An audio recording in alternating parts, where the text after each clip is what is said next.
नमस्ते दोस्तों। ये हमारा एक डेफिनेट इंटीग्रल दिया हुआ है जिसकी लिमिट 0 से 2 पाई है और ये इंटीग्रल जो है वो है cos 2 theta upon 1 minus 2a cos theta plus a square D theta. और जो a है ये हमारा -1 से 1 के बीच में है, यानी कि ये हमें एक हिंट दी गई है जिसका हम लोग यूज करेंगे। और इस हमें डेफिनेट इंटीग्रल को सॉल्व करना है bye the method of contour integration. तो चलिए स्टार्ट करते हैं। तो बच्चों ये जो हमारा दिया हुआ है डेफिनेट इंटीग्रल, यानी कि 0 से 2 pi cos 2 theta upon 1 minus 2a cos theta plus a square D theta. तो बच्चों आपको मैंने बताया हुआ है प्रीवियस लेक्चर में कि अगर आपके न्यूमरेटर में कोसाइन या साइन फंक्शन आ जाए तो आप ट्राई करिए इसको एक्सपोनेंशियल फंक्शन में कन्वर्ट कर दीजिए, यानी कि जो न्यूमरेटर में कोसाइन और साइन फंक्शन है उसको आप चेंज कर दीजिए एक्सपोनेंशियल फंक्शन में। तो आप इसको कैसे लिख सकते हो बच्चों? इसको आप लिखोगे रियल पार्ट ऑफ 0 से 2 पाई e की power iota 2 theta upon 1 minus 2a cos theta plus a square D theta. यानी कि आप जानते हैं कैसे हम लोग लिख रहे हैं। अगर आप देखना चाहें हिंट में तो e की power iota 2 theta Euler's form जानते हैं, तो इसको आप कैसे लिखोगे बच्चों? cos 2 theta plus iota sine 2 theta. तो अगर आप रियल पार्ट लोगे e की पावर आयोटा 2 थीटा का, यानी कि रियल पार्ट किसका? e की पावर आयोटा 2 थीटा का, तो क्या है? cos 2 थीटा ही तो है। तो आपने क्या किया, cos 2 थीटा को आप कैसे लिख सकते हो? रियल पार्ट ऑफ e की पावर आयोटा 2 थीटा। तो ये हमने बताया कि इसको जब भी आपके न्यूमरेटर में कोसाइन और साइन फंक्शन हो तो आप ट्राई करिए उसको एक्सपोनेंशियल फंक्शन में कन्वर्ट करने का। तो ये मैंने आपको बताने के लिए तब लिखा था। तो आप चलिए इसको सॉल्व करते हैं। बच्चों जब भी आपके पास इस प्रकार का कोई क्वेश्चन हो और आपको by the method of contour integration solve करना है तो आप लेट करिए, let z equal to e की power iota theta, so that बच्चों आप दोनों साइड डिफरेंशिएट करिए तो ये हो जाएगा dz आयोटा e की power iota theta D theta. और ये जो e की आयोटा और e की पावर आयोटा थीटा है इसको आप इस साइड ले आइए, that is dz upon iota e की पावर आयोटा थीटा।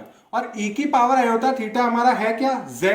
तो आप e की पावर आयोटा थीटा को आप कैसे लिख दीजिए? रिप्लेस कर दीजिए z से, तो ये हो जाएगा z डी थीटा। क्योंकि हम लोगों का टारगेट क्या है कि ये जितना भी हमारा फंक्शन थीटा में दिया हुआ है आप उसको z में और dz के फॉर्म में लाइएगा। तो ये हम लोगों का टारगेट है, इसलिए हमने क्या किया, मान लिया कि z हमारा किसके इक्वल है? e की पावर आयोटा थीटा के। और ऑल्सो बच्चों आप देखें ऑल्सो कि आप cos थीटा को कैसे लिख सकते हो? cos थीटा को आप लिख सकते हो half z plus 1 upon z। तो यानी कि जितने जितने टर्म यहां पे हैं थीटा और डी थीटा में सबके हमने इक्विवेलेंट z फॉर्म निकाल लिए। तो आप क्या करिए, ये जो हमारा दिया हुआ है इसको आप कन्वर्ट कर दीजिए इस फॉर्म में, यानी कि z और dz फॉर्म में। तो यानी कि हमारे पास दिया क्या हुआ है? रियल पार्ट ऑफ किसका? 0 से 2 पाई e की power iota 2 theta 1 minus 2a cos theta plus a square D theta. आप इसको सॉल्व करें या इसके इक्विवेलेंट इसको सॉल्व करें? किसको? Real part of integration along C, C क्या है, हमारा एक यूनिट सर्कल है जिसका सेंटर ओरिजिन है, रेडियस 1 है। तो इंटीग्रेशन अलोंग सी, और बच्चों ये जो e की पावर आयोटा 2 थीटा है, इसको आप ऐसे भी लिख सकते हो e की पावर आयोटा थीटा 2, और e की पावर आयोटा थीटा हमारा क्या है, z, तो ये हो जाएगा z, तो ये पूरा क्या हो लिख सकते हैं आप इसको, यानी कि बच्चों e की पावर आयोटा 2 थीटा को आप लिख सकते हो z स्क्वायर, ये हुआ 1 माइनस 2a। कॉस थीटा की जगह आप क्या लिख सकते हो बच्चों, half z plus 1 upon z, और हमारा क्या है ए स्क्वायर, ए स्क्वायर, करली ब्रैकेट कर देते हैं इसको पूरा एक होल। और बच्चों डी थीटा की जगह आप लिखोगे, क्योंकि डी थीटा हमारा क्या है, D Z upon iota Z. अभी क्लियरली मैं यहां पे लिखूंगा तो आपको और क्लियर से दिखेगा।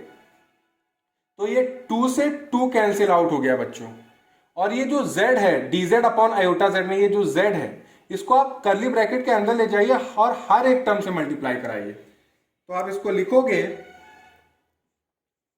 Real part of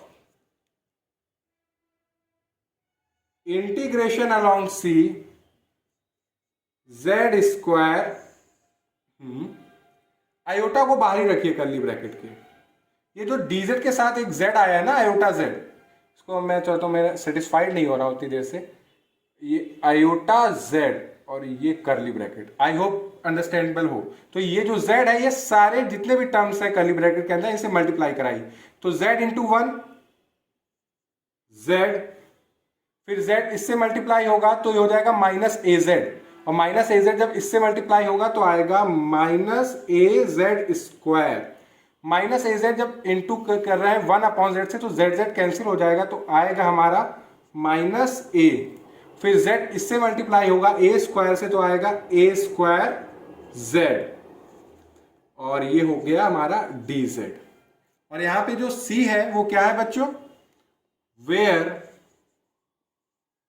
c is the unit circle mod z equal to 1, यानी कि क्या बता रहा है कि एक सर्कल है जिसका सेंटर ओरिजिन है और रेडियस 1 है।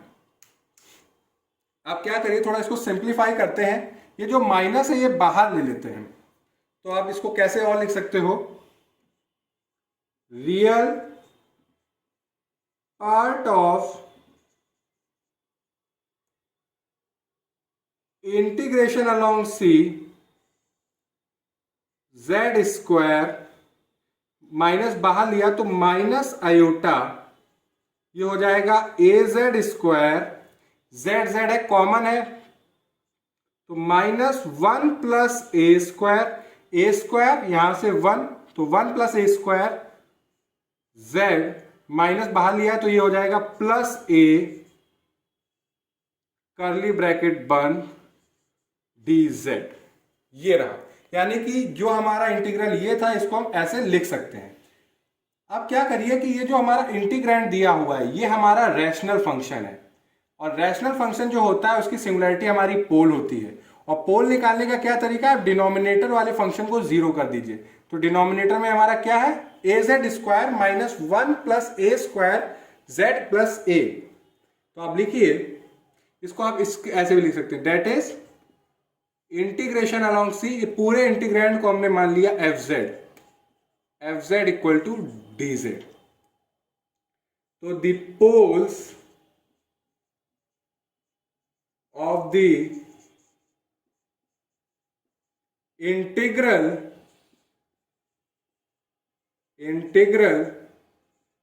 F Z is equal to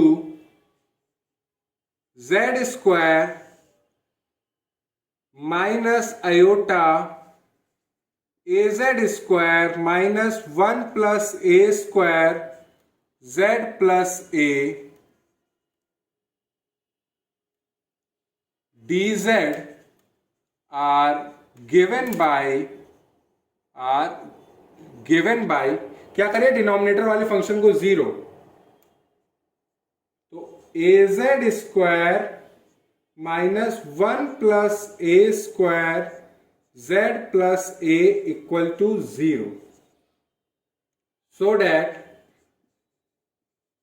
क्योंकि ये क्वाड्रेटिक इक्वेशन है तो इसके रूट्स क्या होंगे, 2, और रूट्स निकालने के लिए हम लोग फॉर्मूला जानते हैं, that is z equal to 1 plus A square plus minus under root 1 plus A square का होल स्क्वायर माइनस 4ac, यानी कि क्या होता है, minus A plus minus under root B square minus 4ac, जो स्टैंडर्ड क्वाड्रेटिक इक्वेशन होती है।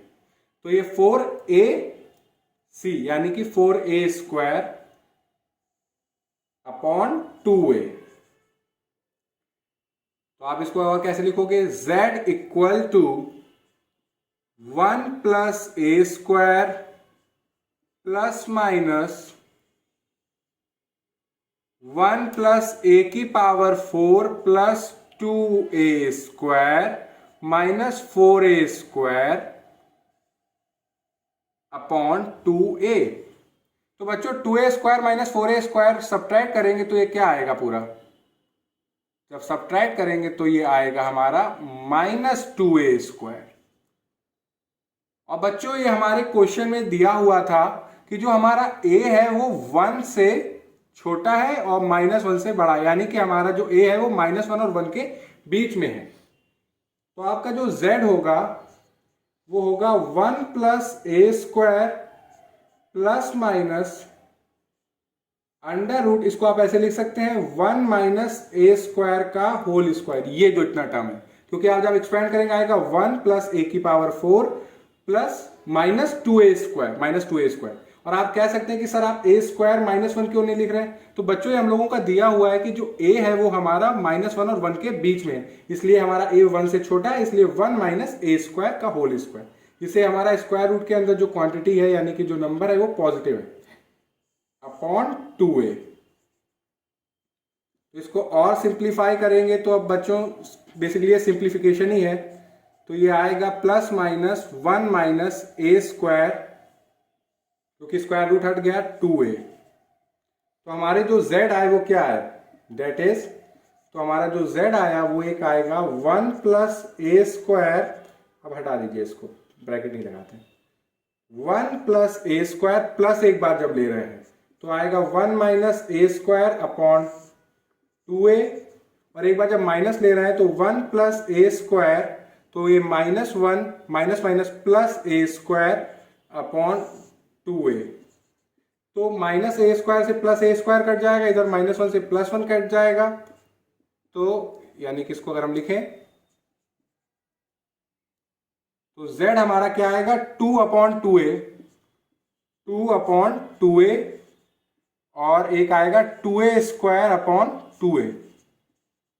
तो इसको आप और क्या लिख सकते हो, z equal to 1 upon a और a।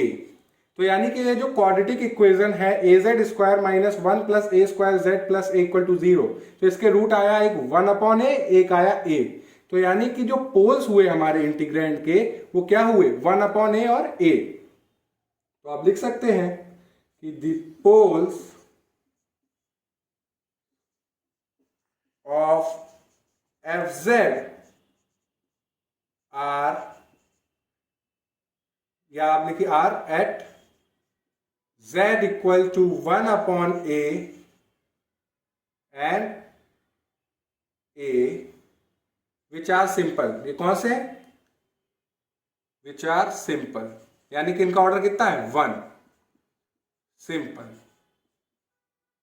ऑर्डर 1। तो ये पता चल गया कि हमारा जो फंक्शन है इसके पोल्स क्या है 1 अपॉन a और a। अब जो हमारा जो यूनिट सर्कल है उसमें ये हम लोकेट करेंगे, तो हम सोच रहे हैं बोर्ड को रब करके इसके आगे का हम कंटिन्यू करते हैं। तो बच्चों मैंने पूरा पार्ट इसलिए रब नहीं किया कि क्योंकि हम लोग इससे रेफरेंस ले सकते हैं। तो अभी हम लोगों ने सॉल्व किया और देखा कि जो हमारा फंक्शन fz है इसके जो सिंगुलरिटीज आए, इसके यानी कि जो पोल्स आए वो कौन कौन से आए, z इक्वल टू a और z इक्वल टू माइनस यानी कि 1 अपॉन a, यानी कि thus fz has simple poles at z equal to a and z equal to 1 by a। बच्चों क्वेश्चन में जो भी एंट्री और डेटा दिया जाता है वो कहीं ना कहीं हम लोगों के लिए यूजफुल होता है, इसलिए दिया जाता है। जैसे कि इन्होंने दे दिया था हम लोगों को कि हमारा जो a है ये -1 से बड़ा और 1 से छोटा है, और आप c हमारा क्या है, यूनिट सर्कल। अगर आप यूनिट सर्कल को आप ड्रॉ करो, ये हमारा क्या है, रियल एक्सेस लाइन यानी कि रियल पार्ट ऑफ z, और ये वर्टिकल लाइन है हमारी इमेजिनरी एक्सेस यानी कि इमेजिनरी पार्ट ऑफ z। तो अगर आप ड्रॉ करेंगे यूनिट सर्कल सी, ये कुछ हुआ, यानी कि जो यूनिट सर्कल इसका सेंटर ओरिजिन है यानी कि z इक्वल टू 0, और रेडियस क्या है 1, तो ये हुआ 1,0, ये हुआ -1,0, ये हुआ 0,1, और ये हुआ हमारा 0,-1। और बच्चों दिया गया ये है कि हमारा जो a है वो -1 और 1 के बीच में है, और आप जानते भी हैं कि कोई नंबर अगर 1 से छोटा है तो उसका अगर आप रेसिप्रोकल करोगे तो वो ऑलवेज ग्रेटर देन 1 होगा। तो यानी कि 1/a तो यूनिट सर्कल में आएगा नहीं, c में आएगा नहीं। तो यानी कि सिर्फ और सिर्फ कौन सा ऐसा पोल है जो हमारे कॉन्टूर यूनिट सर्कल के अंदर आ रहा है, तो वो सिर्फ और सिर्फ हमारा z इक्वल टू a है। मान लीजिए वो कुछ यहां पे आ रहा है z इक्वल टू a, यानी कि हमें एक कॉन्टूर मिला है जिसके अंदर हमारा एक पोल है और 1/a हमारा आउटसाइड है। तो अगर आप इसको लिखना चाहें तो लिखेंगे कि but only z equal to a lies inside C, यानी कि सिर्फ दो सिंपल पोल्स में सिर्फ और सिर्फ z इक्वल टू a हमारा कॉन्टूर C के यानी कि यूनिट सर्कल के अंदर आ रहा है। अब हम लोगों को क्या करना है, सिंपल सी बात है, कॉशी रेसिड्यू थ्योरम लगानी है। यानी कि मान लीजिए हमारा फंक्शन fz है और आप इंटीग्रेट कर रहे हैं एंटी क्लॉकवाइज डायरेक्शन में जाके, तो आप क्या यूज करोगे, using Cauchy's residue theorem we get. Cauchy residue theorem के हिसाब से बच्चों अगर आपके पास इंटीग्रल दिया जाए fz और आप इंटीग्रेट कर रहे हैं किसी कॉन्टूर c के अलोंग, तो क्या करते हैं कि जो भी कॉन्टूर के अंदर पोल हैं उनके करस्पॉन्डिंग आप रेसिड्यू निकालिए, उनका सम करिए और 2 पाई आयोटा से मल्टीप्लाई कर दीजिए। तो यानी कि 2 पाई आयोटा से मल्टीप्लाई कर दीजिए sum of residues of fz at its poles lying inside, इसको बच्चों हम रब कर देते हैं, lying inside C। तो बच्चों आप जान रहे हैं कि कॉन्टूर C के अंदर सिर्फ और सिर्फ एक ही पोल है जो कि कहां पे है, z इक्वल टू a। तो आप z इक्वल टू a के करस्पॉन्डिंग आप क्या करिए, सबसे पहले रेसिड्यू निकाल लीजिए। तो रेसिड्यू निकालने से पहले एक काम करिए बच्चों कि अभी हमने देखा कि az square minus 1 plus a square z plus a हमारी एक क्वाड्रेटिक इक्वेशन है और जिसके रूट आए a और 1/a, यानी कि सिंस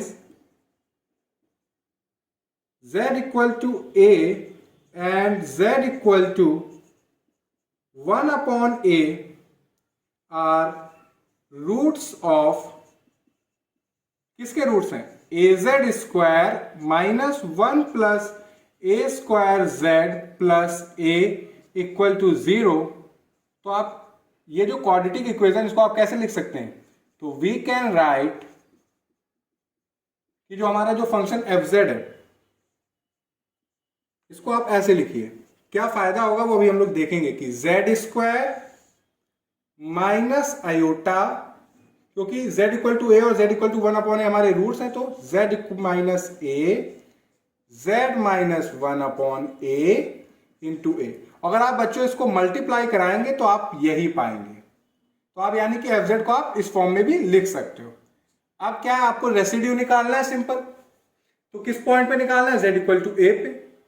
तो रेसिड्यू किसका, फंक्शन का किस पॉइंट पे आपको निकालना है, z इक्वल टू a पे।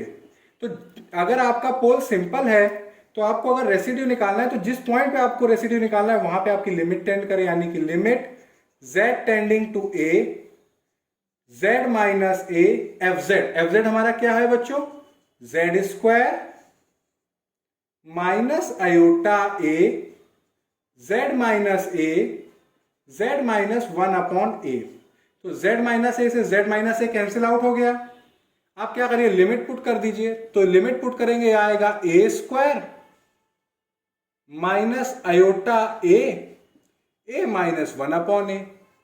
अब एक काम करिए, इसको थोड़ा सिंप्लीफाई करिए तो ये आएगा a square minus iota a, ये हो जाएगा a square minus 1 upon a। तो ये a कैंसिल आउट हो जाएगा और ये जो माइनस है अंदर ले जाइए। तो इसको पूरा ओवरऑल आप कैसे आप लिखोगे, इसको आप लिखोगे iota 1 minus a square. Okay बच्चों, अब क्या किया हमने, रेसिड्यू निकाल लिया। तो सीधे हमें सिर्फ और सिर्फ हमारे पूरे कॉन्टूर यानी कि यूनिट सर्कल के अंदर सिर्फ और सिर्फ z इक्वल टू a पे ही हमारा पोल है और कोई पोल नहीं है। तो कॉशी रेसिड्यू थ्योरम के हिसाब से integration along C F Z D Z 2 pi iota और रेसिड्यू हमारा सिर्फ और सिर्फ एक ही पॉइंट पे निकलेगा जो कि कॉन्टूर यूनिट सर्कल के अंदर z इक्वल टू a। तो आपने देखा वो होगा क्या हमारा 2 pi iota into a square iota 1 minus a square. तो आयोटा से आयोटा कैंसिल आउट हो जाएगा बच्चों। तो क्या आया 2 पाई a square 1 minus a square, 2 pi a square upon 1 minus a square. तो अब बच्चों अगर आप ध्यान से देखें पूरी रियल क्वांटिटी है, इसमें कोई इमेजिनरी पार्ट नहीं है, विच इज रियल। तो अगर आप देखें ये हमारा इंटीग्रल दिया हुआ था, इसको सॉल्व करने पे जो इसका रियल पार्ट है वही लेना। तो बच्चों जब हमने ये पूरा इंटीग्रल को सॉल्व किया तो ये एक हमारी रियल क्वांटिटी आई। तो अगर आप इसको लिखें तो आप कैसे लिखोगे, real part of integration along C. बच्चों एफ जेड हमारा है क्या, Z square upon minus iota A Z square minus 1 plus A square Z plus A D Z. अभी इसको सॉल्व किया हमने, इसको सॉल्व किया जो कि क्या है, एक रियल क्वांटिटी। तो अगर इस पूरे इंटीग्रल का अगर रियल पार्ट लेंगे तो वो बच्चों हमारा क्या है, वो बच्चों हमारा है ये है 2 पाई a square upon 1 minus a square. और यही हमारा आंसर भी है। यानी कि अगर आप देखें जो 0 से 2 pi cos 2 theta upon 1 minus 2a cos theta plus a square D theta है, इसकी वैल्यू बच्चों हमने क्या निकाल के आई, ये बच्चों हम लोगों की आई है 2 पाई a square upon 1 minus a square. तो ये रहा हम लोगों का आंसर जो कि हम लोगों ने पूरा प्रॉपर वर्किंग के साथ सॉल्व किया। अगर आपको इस प्रॉब्लम सॉल्विंग में कहीं कोई डाउट हो या कोई पार्ट ना समझ में आए तो आप कमेंट सेक्शन में लिख के बताइएगा। ओके बच्चों, थैंक यू।